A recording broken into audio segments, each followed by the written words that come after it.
Boa noite, pessoal. Estamos aqui para mais uma live do livro Direto para Live. Estou muito contente com esse projeto. Nós tivemos aqui já autores da BPNI, como a Josiane Bueno, como a Cacilda, que apesar de não ter entrado, interagiu com a gente pelo chat. Tivemos na semana passada o Carlos e a Eduarda Veloso, Carlos Santos e Eduarda Veloso, numa live internacional. E hoje nós teremos outra live internacional. Tá? Nós estaremos analisando aqui o livro A Água na Infância. Então, é um projeto que eu estou muito feliz de estar executando. Estou revendo muitos conceitos, estou relendo esses livros, estou muito feliz com esse processo. É sempre bom rever conceitos e ter, né, as ideias, né, renovadas. Então esse projeto do livro Direto para a Live é um projeto que está dando muitas ideias e hoje, como eu disse, o livro que nós vamos analisar, Água em la Infância, Madalena Santos e Marta Santos, Natação Temprana para Bebês e Ninhos Pequenos. Eu tive com a Madalena, e esse livro é autografado de 2016, quando ela esteve no congresso do INAT, e foi uma experiência muito rica. E eu vou chamar ela para compartilhar aqui a nossa live. Mandem aí coraçõezinhos, mandem aviãozinho para os colegas, para quanto mais interação, maior é a presença. Madalena. Show. Boa noite. Tá tudo bem? Estou escutando bem. Ok. Tudo bom? Boa noite. Muito feliz de estar aqui. Estava já com muita saudade dos amigos brasileiros, daqueles congressos paulistas, de encontrar os amigos cada ano. Assim que aqui estamos, mais uma vez. A Nívia já está te mandando uns coraçõezinhos aí. Ah, Nívia, muito obrigada. É muito bom saber de vocês. Madalena, assim, sabe que eu tô com esse canal no ano que vem, eu completo 1 ano. E a ideia é compartilhar essa experiência e fortalecer a natação de bebês. E cada referência que a gente tem, assim, que eu leio, eu tô aqui do lado do teu livro, eu tô com um livro da Liselott Dean, que eu quero pegar um pedaço dele aqui para falar do teu. E quando eu tive acesso a essa literatura, eu fiquei encantado, tá? E eu estou muito feliz que tu aceitasse o meu convite de estar aqui conversando, e vamos deixar gravado, tomara que não tenha nenhum problema técnico para a gente perder essa nossa conversa. Mas te apresenta aí para o pessoal, explica um pouquinho a motivação que a Madalena teve para estudar natação de bebês. Bom, eu diria que mais que entender educação, eu nasci numa família da água. Os meus dois pais foram professores de educação física e especialmente professores de natação. E eles vêm de famílias que eram do Rio, eram gente do Rio. Cada um deles nasceu cerca de um rio e eu mesma moro em Buenos Aires. Assim que a água foi parte da minha biografia aquática. Isso faz parte fundamental do que me levou para a água, porque muito do que é a nossa formação e o nosso contato e a nossa, eu diria, possibilidade de trabalhar com facilitadores aquáticos tem a ver com isso, tem a ver com a biografia, tem a ver com as experiências infantis próprias que levaram ao desenvolvimento da nossa alegria, da nossa experiência. Assim que isso foi muito importante. Também teve a sorte de nascer filha de uma das professoras mais importantes aqui na Argentina, minha mãe, que é a coautora do livro, Marta Sanz. Ela foi professora de natação dos professorados por 30 anos e quando ela aposentou, teve a oportunidade de trabalhar exclusivamente em natação para bebês. E aí começou uma segunda volta de vida para ela, muita pesquisa, e a nossa experiência nos levou a... Eu sou psicóloga, eu tinha estudado psicologia porque estava interessada na infância, mas no início a minha experiência com ela foi como mãe, quando o meu filho, que agora tem 22 anos, nasceu, eu tinha a fortuna de ter uma mãe que estava dando natação para bebês, e foi assim um encontro de alma, sabe? Foi assim como uma continuação de uma biografia aquática muito rica. Eu tinha separado aqui a questão da tua mãe, né, a Marta Sanz, que é uma referência. Ela nos deixou faz uns 3 anos, é isso?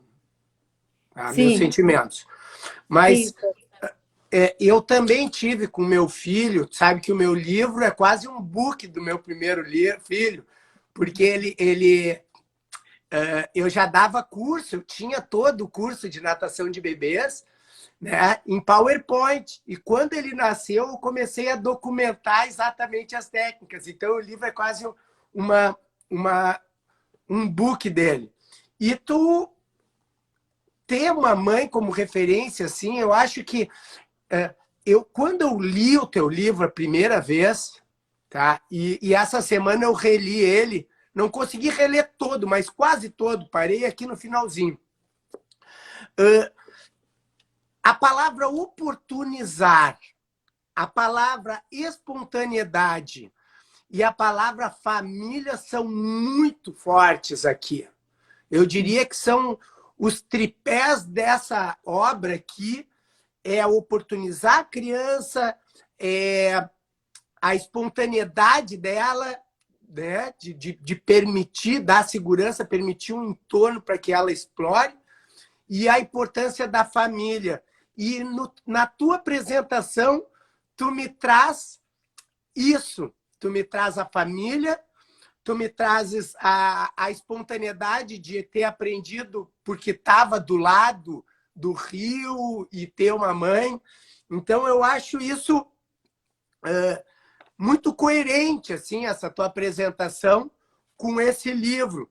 E eu realmente gostaria que o nosso público entendesse, porque isso aqui que eu estou em mãos, ele mais do que uma técnica, me parece uma ideia, uma filosofia de trabalho muito enraizado nesses princípios. E eu vou ler aqui a introdução, tá? Esse livro surge, vou tentar traduzir, desculpa se por acaso eu estou traduzindo para o português errado. Esse livro surge do encontro com da surpresa de ver o encontro de cada ninho com a água. Um recém-nascido parece frágil e dependente, mas habita no pequeno explorador que habita o pequeno explorador que vem preparado a tomar o mundo que rodeia. Tu concorda com a minha percepção do teu trabalho de oportunidade, espontaneidade, família? E quando eu leio essa introdução, eu acho que o que vem adiante assim, foi muito rico, porque fala de um recém-nascido que parece frágil e dependente, mas ele é um explorador e está preparado para tomar o mundo. Me finaliza isso ou completa, por favor. Estou muito de acordo contigo, porque eu pensava quando tu agrupaste aquelas três palavras, que justamente o, o coração do livro é pensar que a natação não é, e o trabalho na piscina não é uma questão de metodologia, senão que vai estar muito determinado pela nossa visão da infância, pela nossa visão do que é o pedagógico. E todos nós viemos de um modelo pedagógico baseado nas obrigações. Tem que fazer, tem nos resultados. Tecnicista. Tecnicista, sim, também como estruturado, determinado pelos objetivos e pelos resultados. Então, a nossa visão, que está baseada em várias visões pedagógicas alternativas a este tipo de educação, justamente a primeira ideia é que a criança aprende baseado nas oportunidades, não nas obrigações. Oportunidade é o espaço que nós, como adultos, conseguimos criar para que a criança possa ser livre, explorar livre num espaço seguro para ela. Mas a conquista principal é os seus próprios movimentos e descobrimentos. O que ela pode iniciar, fazer e detener por si mesma. Aquilo é o que é verdadeiro aprendizagem corporal e anímico.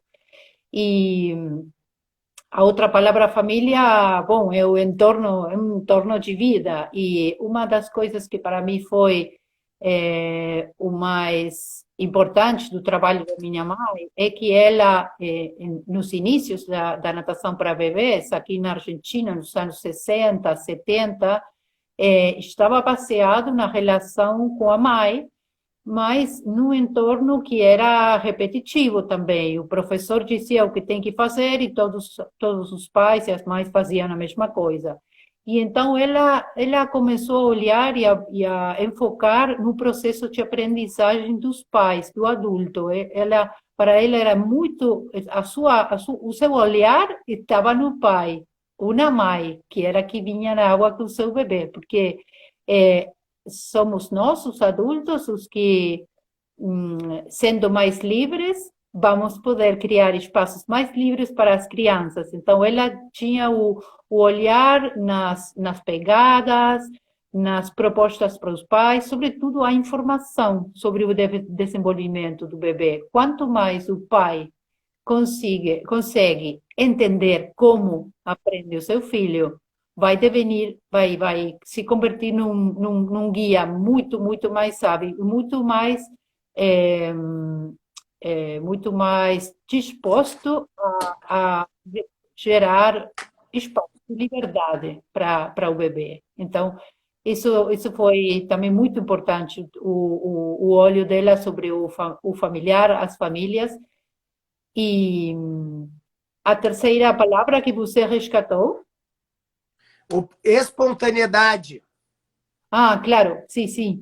Isto é fundamental porque outra coisa que foi diferencial no trabalho da minha mãe foi começar a integrar a atividade espontânea do bebê, o que o bebê fazia como criação. Ela dava ideias, dava brincadeiras para fazer, mas depois o principal era como fazia cada bebê, como fazia cada criança. E sempre trabalhamos com aulas integradas, bebês pequenos, com meninos de 2 e 3 anos também. E o principal sempre foi para nós que os pais pudessem ver a importância da atividade espontânea, quer dizer, criada, começada e feita pelo bebê e a criança. E mesmo assim, com o tempo, desenvolvimos uma avaliação que era para os professores, onde a atividade espontânea era parte do conteúdo de aula.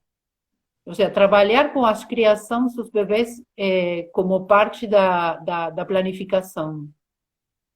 Certo. Eu tenho algumas coisas. Eu dou muito valor à questão familiar.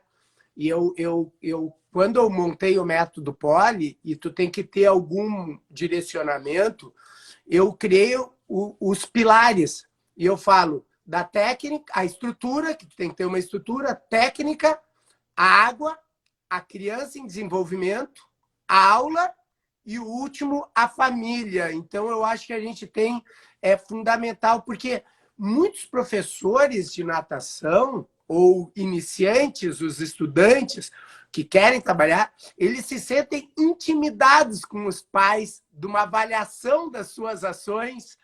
E eu acho que o mais importante é a gente fortalecer a comunicação através de realmente assim, tu transmitir a segurança, tu transmitir o conhecimento e tu entender. E isso, tu tem que ter argumentos para tu poder conversar, né? E eu acho que essa linha que tu propões de espontaneidade, e no meu trabalho eu tenho uma fase da aula que é dirigida com as músicas, com propostas, e eu tenho uma fase da aula também em que eu deixo elas livres. E muitas vezes eu gosto de botar entre uma atividade dirigida e outra, dar um tempo para que as crianças explorem ou vendo a resposta espontânea daquela atividade dirigida. Dentro desse modelo, já que tu falasse que tu trabalha com crianças de diferentes idades, até para gerar uma espontaneidade, né? Uma curiosidade, etc. Como é que é a estrutura dessa aula? A aula tem uma estrutura que é parecida, porque é importante para as famílias poder saber que é o que vai acontecer, como chegamos, o que vamos fazer, que vamos a trabalhar na aula.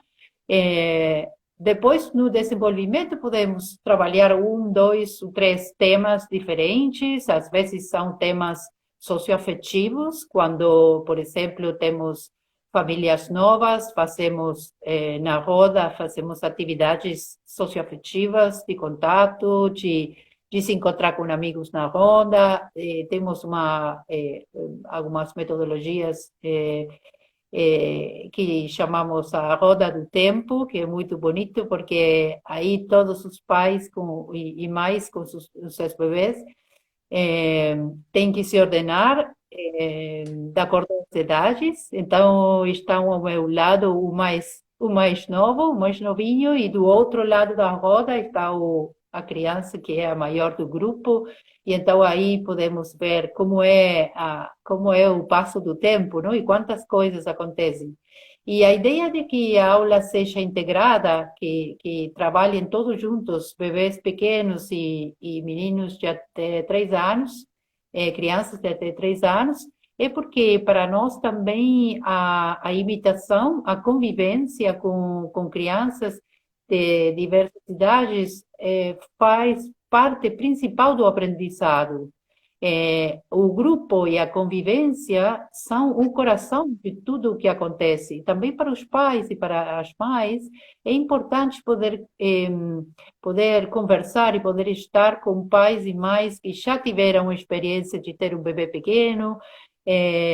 Eles podem ver como o bebê vai ir evolucionando, como é um bebê 3 meses maior, como é um menino de 2 anos, e começam a interatuar, porque a sociedade está feita, está integrada também. Então, é importante que os pais e as mães possam ver o seu bebê crescendo entre os outros e possam também entender como é a infância e não só como é o seu filho.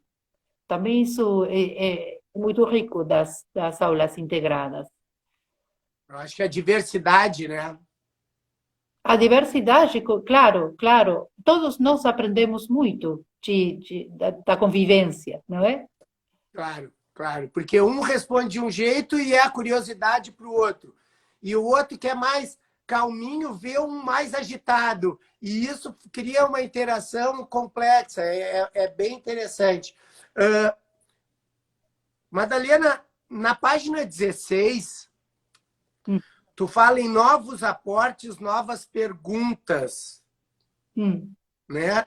E tu cita Rudolf Steiner, que diz: os três primeiros anos, até o sétimo, são os mais importantes do total do desenvolvimento de um homem. A semente da vida em terra está presente nesse princípio.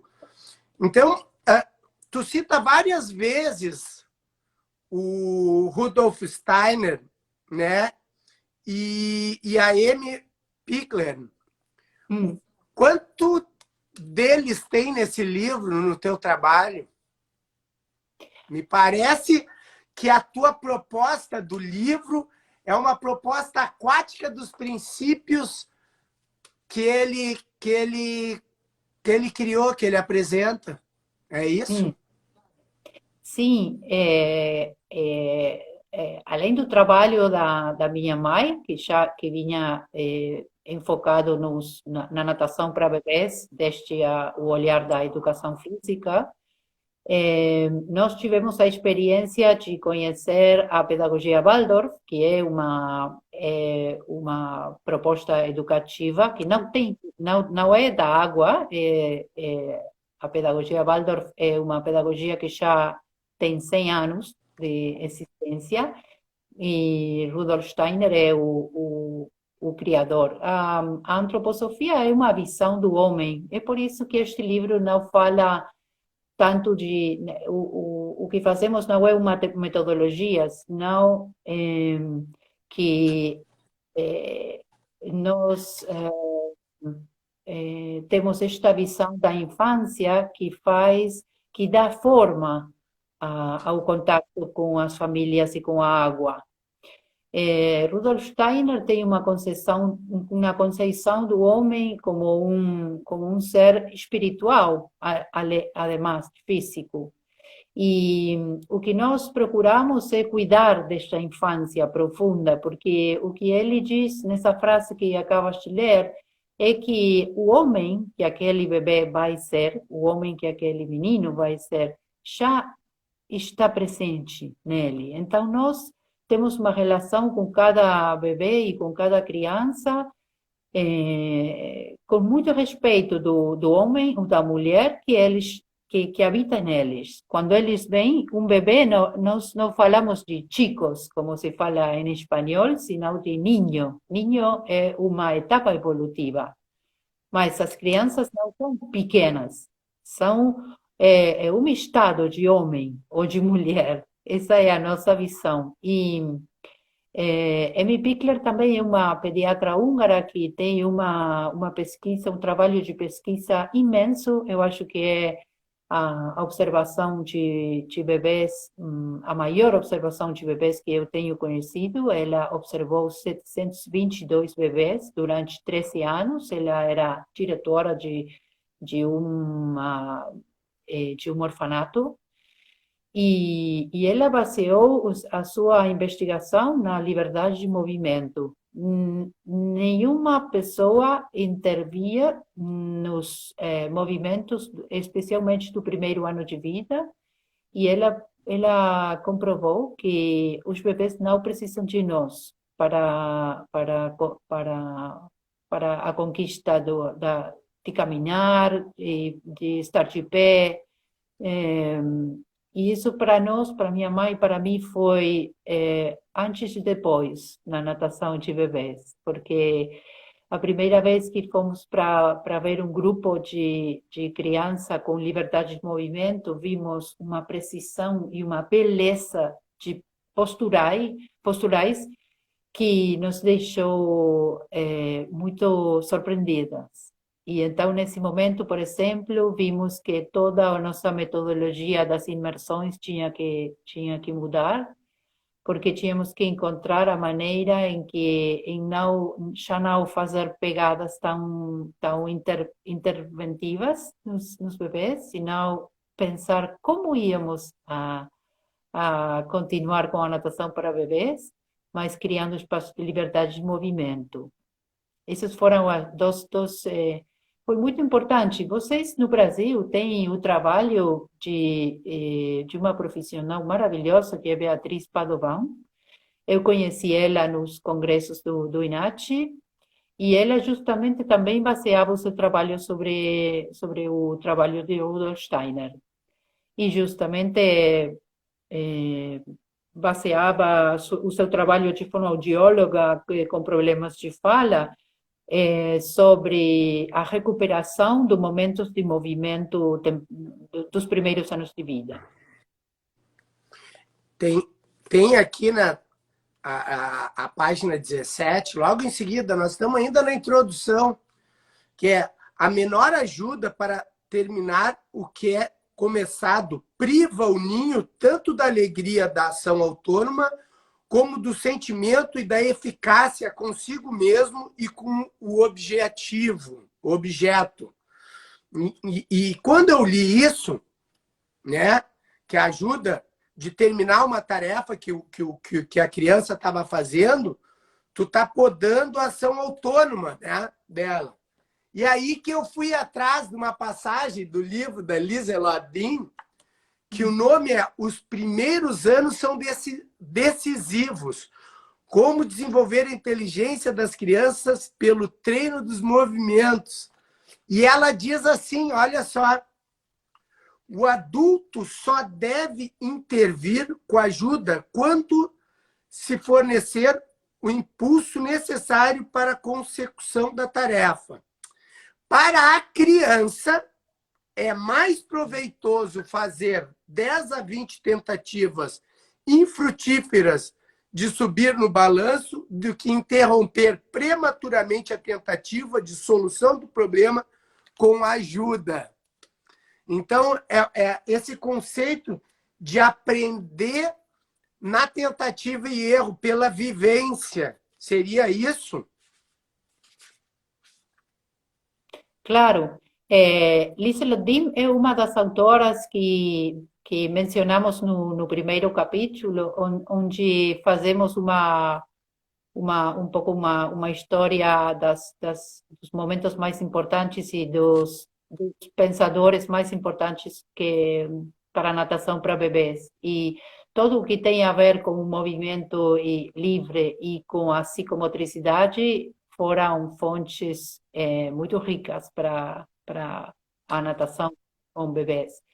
E claramente, quando uma criança, quando ela pode desenvolver a sua iniciativa, aquilo não é só movimento, não é só corporal, aquilo está desenvolvendo uma pessoa que depois vai ser capaz de propósito e direção.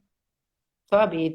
Tudo o que a criança pode fazer por si mesma é uma aprendizagem profunda. Quando nós fazemos por eles, quando, por exemplo, em nossa visão,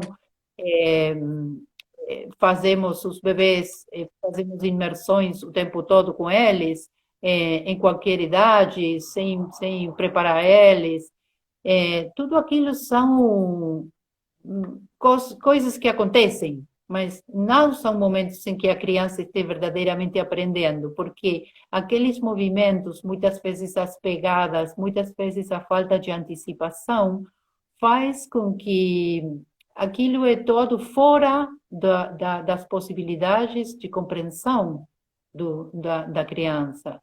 Quando nós fazemos uma imersão com um bebê, seguramente vamos fazer de uma forma muito mais rápida e de uma maneira que nunca um bebê cairia água dessa forma.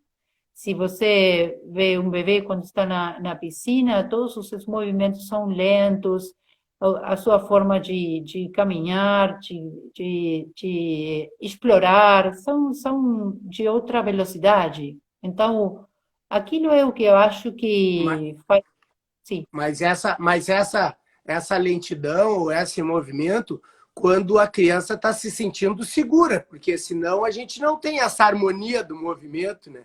Porque me parece que tu tá falando e me parece uma criança harmonizada, harmônica. E muitas vezes não, nós temos um movimento muito quebrado, rígido, que não é característica da criança, pela questão do medo. E muitas vezes por causa de intervenções querendo fazer e não, ou melhor, com o objetivo da tarefa e não com o objetivo da criança, né?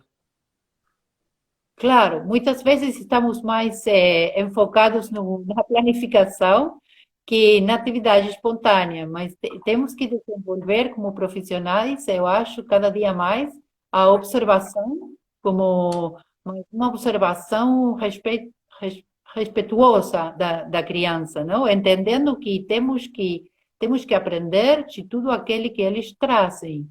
Os bebês cada dia mais estão nascendo com uma altíssima conexão, com muita conexão, um olhar muito desperto, assim, acordado, sabe? São, eu acho, bebês muito corajosos, aqueles que estão nascendo nestas épocas. Com muita E iniciativa, né? com muita iniciativa, com muitas Muita possibilidades. vontade. Sim, sim. Imagina, então, decidir vir para este mundo assim como está agora. Madalena, por que a água? Tá? Isso aqui está na página 22. Hum, O movimento, tu coloca que não, a criança na água é toda tranquilidade, porque conhece, habita sua vida anterior ao nascimento. Tu sabe que o meu segundo filho, o Rodrigo, quando eu ia dar banho para ele, eu tirava a roupa e ele chorava, porque ele tinha a percepção tátil, sem ter a roupa, ele não gostava de ficar pelado. E quando eu colocava ele na água, ele imediatamente parava de chorar por causa desse acolhimento que a água faz. E aí, tu tens essa introdução, e um pouco mais adiante, tu traz um questionamento de por que temprana ou precoce, né? Tu faz um questionamento da palavra precoce, estimulação, talvez, ou natação precoce, e tu usa temprana.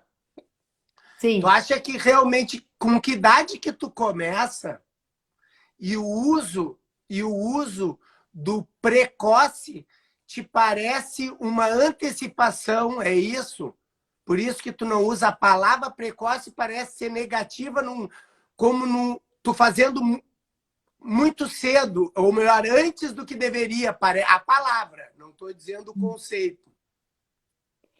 É, na verdade, a água na infância começa no ventre da mãe, mas também pode começar em casa os primeiros dias. Não é preciso, eu sempre falo isto, não é preciso ir para a piscina. A primeira água não é na piscina, é em casa, no banho diário.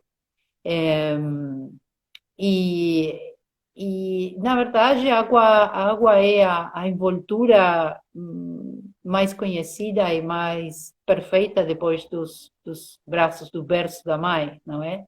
É, no início, quando a minha mãe começou a trabalhar, ela chamou o seu trabalho de natação precoce, mas ela não pensava em adiantar conhecimentos, senão em propor uma chegada com o bebê mais novinho à água. Não? A água sempre na vida. Isso era a primeira intenção de falar de natação precoce. Mas depois de conhecer o trabalho de Pickler, a palavra precoce teve um peso diferente, porque então nós começamos a pensar na outra aceição daquela palavra, a outra ideia que é adiantar posturas, adiantar coisas que ainda não estão maduras para acontecer. Então, foi aí que, alinhadas um pouco mais com o trabalho de Amy Pickler, falamos de temprano, que temprano em espanhol quer dizer a uma idade inicial, seria. Mas na nossa piscina recebemos bebês desde os 4 meses, porque antes dessa idade eu considero que ainda o bebê é muito novinho, os seus sentidos estão ainda aclimatando-se ao mundo, e eu acho que uma aula grupal, com sonidos e com muita gente, não é um entorno adequado para bebês menores de 4 meses. E, além disso, você tem que ter uma temperatura de água de 32, 33 graus para bebês muito pequenos. Então, eu acho que o banho em casa é estimulação aquática suficiente para bebês menores a 4 meses. Eu dei o primeiro mergulho no meu filho com 15 dias em casa e com 2 meses na piscina. A gente começa com 2 meses lá e a piscina é 32 graus e meio. Sim, No- nós também, às vezes, alguns bebês filhos de professoras da piscina têm chegado mais cedo, mas para uma aula grupal, assim, por exemplo, um sábado de manhã, preferimos que os bebês mais pequenos assistam quando sejam maiores. A Nívia, que está aqui nos assistindo, tem criança com dias dentro da piscina dela lá, mas daí ela trabalha personal. Claro. Sim, a Olha só, ideia por favor, desculpa. Não, não, é isso. Aqui a gente vai seguindo, e lá na página 45, quando tu já está no capítulo 2, falando do guia de natação temprana, e aí vem de novo mamãe e papai, né? Hum, Adorei essa frase, a família e a água como entorno vincular, né? A água e a família como um entorno vincular. E a gente pode colocar aí, eu adorei quando eu li isso aqui, tanto que eu sinalizei, mas aí nós temos um tripé do pai, da mãe, da família, a criança e, no caso, o professor também, né? Como o sim, professor entra no favorecimento para esse entorno, porque muitas vezes o professor acaba. Eu quero chegar na questão de voz de comando. Muitas vezes o professor acaba fazendo a voz de comando e levando o pai, a mãe e a criança a fazer determinadas coisas e às vezes até tirando essa espontaneidade de vínculos, né, que sim. tu está colocando aqui. Então, o professor, como professor, tem que se posicionar, não posicionar de posição, mas se portar, né, de uma forma com que ele favoreça essa questão do vínculo do familiar, do entorno vincular na família. Isso depende do caminho interior. Na pedagogia Waldorf, nós falamos do caminho interior do professor ou do docente, e também, como pais e mães, também fazemos um caminho interior. Isto é, um trabalho interior para estar todo o tempo conectados com o sentir. É, com o pensar e com, sobretudo, que todas as nossas palavras, o nosso gesto, o nosso fazer seja coerente. Sim, se, por exemplo, eu falo que sim, que o brincar é importante, mas depois faço uma aula onde estou todo o tempo dizendo o que fazer, isso não é coerente. Se eu também estou com uma criança e a criança cai na água e eu digo, não, não, não foi nada, não foi nada. Aquilo também é uma falta de coerência. Então, quando falamos de caminho interior, nós, os professores, estar todo o tempo aprendendo, na situação do que aprende, na situação de gerar empatia com as pessoas que estão. Eu, como professor, tenho que poder entender que tá precisando aquele adulto que vem com seu bebê. Então, muito mais importante do que a técnica ou as metodologias, o segredo da natação para bebês é ser humano, ser um humano muito amplo, muito compreensivo, estar atento, poder empatizar. Quando você consegue conectar profundamente com os outros seres humanos que estão na tua aula, aí é quando a água se torna um entorno vincular. Porque o principal que está acontecendo na natação para bebês é que aqueles pais estão aprendendo novas formas de comunicação, estão aprendendo a se relaxar, estão aprendendo a sustentar o bebê de uma forma muito mais presente e mais disponível para a liberdade. É E isso, mas digo mais, eles estão aprendendo a se relacionar com o seu filho num meio diferente, porque a água proporciona coisas que fora da água não, a flutuação, né? Os limites, o acolhimento, o envelope da água, são coisas que fora da água a gente não tem. Então, é um aprendizado para os pais, é um aprendizado para o bebê, e deve ser, e o professor tem que ter a visão de que é um aprendizado para ele. Cada pessoa que vai passar essa experiência tem que ser um aprendizado do professor, que vai criando conceitos, vai maturando e vai tendo oportunidade de se relacionar com diferentes famílias, porque cada uma é diferente, tem crenças, tem características, tiveram histórias, culturas diferentes. claro, cada pessoa que chega a nossas águas traz uma biografia aquática imensa. Mesmo que é um bebê, já os bebês são claramente, eles trazem muito conhecimento e trazem, sobretudo, muito potencial, como estamos a falar aqui. Então, é com muita veneração que recebemos a cada família que chega a nossas aulas. E tu colocas na página 64: bem-vindos, bem-vindo ao País das Maravilhas. Maravilhoso! Olha aqui, ó, pessoal. Bem-vindo ao País das Maravilhas. O que é mais maravilhoso nesse momento, assim? É a água, é tudo. O que seria? Oh, é que cada bebê e cada criança que você conhece por primeira vez é, é um momento assim de assombro.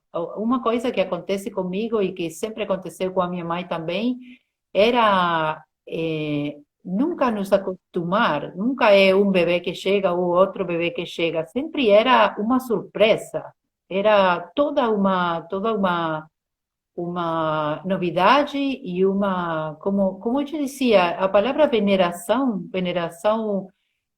devoção pela infância. É isso o que sempre nos levou a falar do País das Maravilhas, porque é isso, é a atitude do professor sempre para aprender.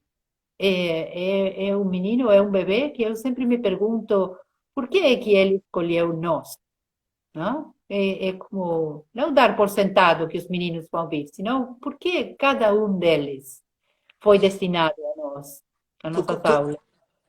tu coloca que é uma das etapas mais intensa do desenvolvimento humano, e essa capacidade de crescer é proporcional à quantidade de novidades que o mundo tem, ele é oferecido. Então, esse mundo maravilhoso, ou esse país das maravilhas, é o desenvolvimento da criança. E tu ter a É, oportunidade de estar junto. é isso, é o desenvolvimento e é a vida que quer viver em cada um deles. Você pode ver como as principais potencialidades de um ser humano já estão todas presentes ali, o interesse pelo mundo, a capacidade criativa, o amor incondicional pelos adultos que estão a cuidar dele. Se tudo aquilo ficasse em nós adultos como se apresenta nos meninos, eu acho que este mundo seria bem diferente. A tia Su, personal, está dizendo assim, ó, adorando a live, quantas análises foram fora da técnica que precisamos nos atentar? É isso aí, tia Su. A gente tem que se atentar na questão da criança, dela, da gente oportunizar. E aqui, na 72, o sentido do movimento próprio era um dos tópicos aqui que eu tinha colocado lá. Explica um pouquinho esse sentido do movimento próprio. É a espontaneidade? Não somente Rudolf Steiner nos ensinou que não temos 5 sentidos, senão que temos 12 sentidos, os seres humanos. Ele definiu, nos primeiros 7 anos de vida, um conjunto de 4 sentidos que são primordiais para a construção da corporeidade. Nos primeiros 7 anos de vida, o ser humano está centrado em se apropriar do próprio corpo, não? Se caminhar e fazer do corpo um instrumento para a vida. E um destes 4 sentidos básicos desta época, destes primeiros 7 anos de vida, é o sentido do movimento próprio, entendido como a percepção humana de todos os movimentos, não só os movimentos do corpo, senão também é como se a criança vive com o que se move dentro dele, com a sua alma, o que está a conhecer. Então, tudo o que acontece como gesto também acontece na construção da personalidade. O menino que tem liberdade para começar e desenvolver e acabar toda a construção da corporeidade, depois fazer é um bebê também que é um bebê tranquilo, é um bebê que é autônomo, é um bebê que pode esperar, porque pode medir, pode investigar pesquisar o mundo. Então, o sentido do movimento próprio se expressa nas crianças como alegria, como aqueles sentimentos de liberdade. Quando você olha para uma criança que está brincando livre, realmente livre, sem alguém que lhe diga a que coisa vamos a brincar, aquele é a expressão do sentimento do movimento próprio. E aquilo, por exemplo, está relacionado quando somos maiores, quando no terceiro setênio, já na idade de 18, 20 anos, aquilo está relacionado com a possibilidade de se relacionar com o sentido da palavra do outro. Imagina, cada gesto no bebê, cada gesto, cada construção é uma expressão, é o que depois vai nos permitir também nos relacionar com a construção da palavra. É por isso que o trabalho da Beatriz Padovan, que eu falava antes, ela, para resolver problemas da fala com meninos, ela trazia eles para trás e analisava neles e repetia com eles movimentos de sucção, deglução, gatinhar, todas as suas brincadeiras iam direto para movimentos do primeiro ano de vida, para solucionar problemas de fala com meninos maiores, com meninos de 5, 6, 7, 12 anos. Isso é a relação profunda do movimento próprio com a construção da personalidade. E aqui, lá mais adiante, na 103, falas em emoções e sentimento, área socioafetiva, mundo, comunicação e vínculos, que sempre estamos nos comunicando, com palavra, com tom de voz, com o olhar, com o gesto, com a nossa postura corporal e com o silêncio. Me explica um pouquinho esse. Lá mais adiante, tu fala, na página 12, 112, tu fala do silêncio espontâneo. O silêncio é pouco conhecido nas aulas de natação para bebês, porque temos uma imagem que o mundo das crianças precisa todo o tempo de brincadeira, música, estar falando, estar cantando. E, e eu acredito que a única forma em que temos de conhecer profundamente o movimento é também conhecendo a pausa, conhecendo a quietude, não é? Então, e outra coisa que é muito importante é que eh, aprendimos com estes autores, com estes visionários da infância, que os momentos de silêncio nos quais o bebê ou a criança está consigo mesmo, está brincando em silêncio, está mirando alguma coisa, mesmo o bebê pequeno chupando a sua mão, mas aqueles são momentos de estar consigo mesmo e são fundantes da consciência de si mesmo. Então, se queremos, e mesmo a continuidade do brincar, é o que dá depois uma concentração, uma atenção na criança, pelas coisas e pelas palavras. E muitas vezes também podemos observar como uma criança ou um bebê que está se movimentando, de repente, no momento, fica quieto, assim. A criança fica como olhando, assim, no horizonte, não está a olhar nada, senão que o seu corpo entra espontaneamente em um silêncio corporal, que é o repouso, ele está descansando. A criança pequena é, aprende primeiro a caminhar e a correr e depois aprende a parar, não? A inibição do movimento é um pouco mais complexa como aprendizado, mas também é importante que nós, como adultos, aprendamos a respeitar os silêncios da criança para favorecer uma concentração e para evitar problemas de transtornos de atenção que são tão comuns agora. E uma coisa que também acontece é que essas pausas ou o silêncio, elas também são muito importantes como um processo de feedback, de memorização, de assimilação do que estava acontecendo. Então, muitas vezes, as atividades ou tá sempre tendo algo novo e aí tu diminui o poder de assimilação. E essas pausas, elas são importantes exatamente porque elas servem como uma estabilidade para que que a criança refaça algumas vezes o caminho mentalmente, e isso é uma forma de memorização fundamental. No nosso caso, a gente sempre tem, e principalmente com os pequenos, é a roda do silêncio, que além que é diferente do que tu tá falando, dele ter o silêncio, mas é um momento em que os adultos se cuidam para não falar e permitir as ações espontâneas. E ali acontece aí uma conversa corporal, né? Porque muitas vezes elas ainda não falam, muito rica também. Mas nesse sentido, a roda do silêncio, ela serve como um estímulo, diferente do que tu tá falando do silêncio, daquela pausa que a criança faz, que serve como um processo de memorização. Estou certo?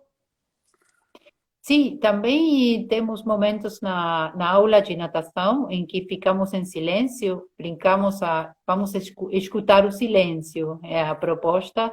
Muitas vezes também quando as aulas, o barulho começa a ser muito, especialmente aquelas aulas de sábado de manhã, você sabe que tem muita gente, muitos pais. Então temos canções para chamar o silêncio, para voltar o silêncio, e também para que o adulto tome consciência de como somos nós que criamos os climas, muitas vezes, não? Porque quando o adulto entra em silêncio corporal, todo entra em silêncio. Então, aquilo também é saber como somos nós, finalmente, os que somos os reguladores do ritmo, muitas vezes. Mas é Perfeito. muito importante cultivar a atenção do silêncio, né, na vida das crianças, porque isso faz com que eles possam começar a perceber que a nossa interioridade é baseada nisso, em se poder escutar. Oh, olha, nós estamos chegando no fim. Eu quero colocar aqui, a Nívia está dizendo, quando estive com a Marta e Madalena, elas não tinham essa nova visão antroposófica. Mas o trabalho era fantástico. E eram 2 tipos diferentes, como Caminho da Água e aula em grupo. Gostaria de saber, aí terminou. Mas eu tenho mais uma coisa. Na verdade, eu não cheguei no meio do livro, pessoal. Eu não cheguei no meio do livro, mas eu acho que tá demais. E tem uma parte aqui que tu fala dos medos, os medos infantis. É uma forma, faz parte da vida do ninho, igual ao prazer e à satisfação. Me explica um pouquinho essa questão do medo.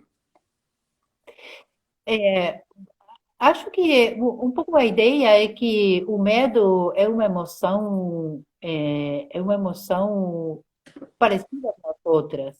E nas crianças, especialmente, está relacionada com o sentido do equilíbrio e do movimento próprio. Quando as propostas vão muito além do que a criança pode controlar ou pode conhecer, quando nós propomos coisas que estão fora da sua possibilidade de abranger o que está acontecendo, aparecem estas emoções. E o medo também é uma emoção humana ancestral, sabe? É uma das emoções que alimentam e que protegem o nosso desenvolvimento como espécie. Então, as emoções, como o medo, não temos escolha, o medo aparece, mas sim podemos ir formando na criança a relação com o medo, a não ter medo do medo,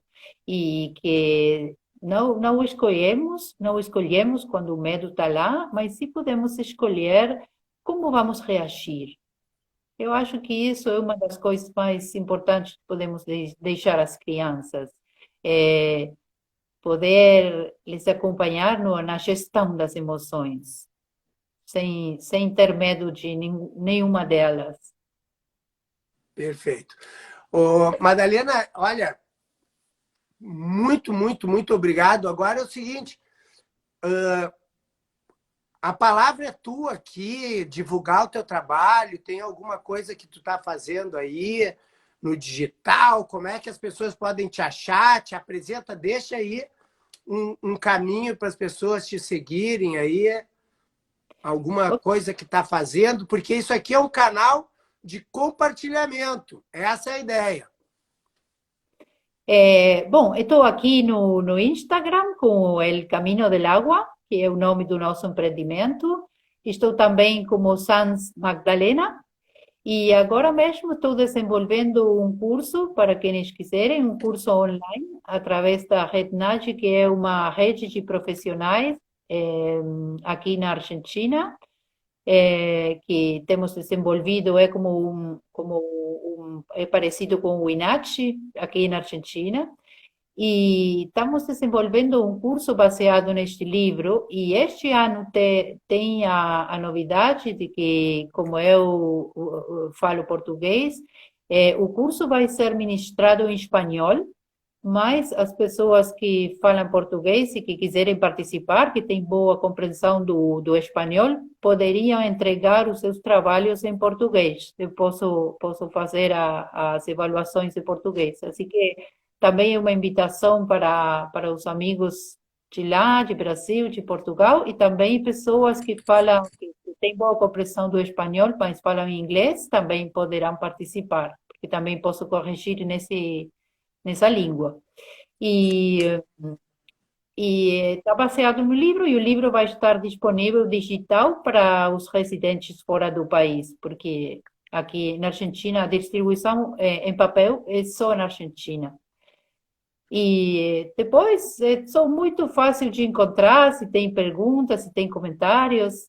A minha página web se chama www.elcaminodelagua.com. Então tá, Madeira, olha, cheguei no meio, ainda tem a outra metade. Outro dia desse a gente volta a conversar. Queria agradecer demais a tua presença aqui, adorei.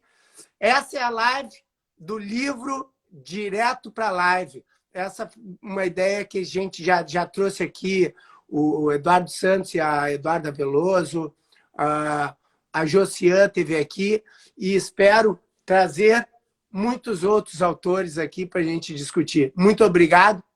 Um beijo, Madalena. Muito obrigada a você. É uma ideia genial esta do livro, porque é uma forma de partilhar as nossas paixões. Assim que muito obrigada pelo convite. Foi uma hora maravilhosa. Quando quiseres, estou aqui. E muito obrigado a todos aqueles que estavam escutando. Aí, ó, antes de eu desligar, quero ver muitos coraçõezinhos aí para Madalena. Muito obrigada. Muito obrigada a todos vocês.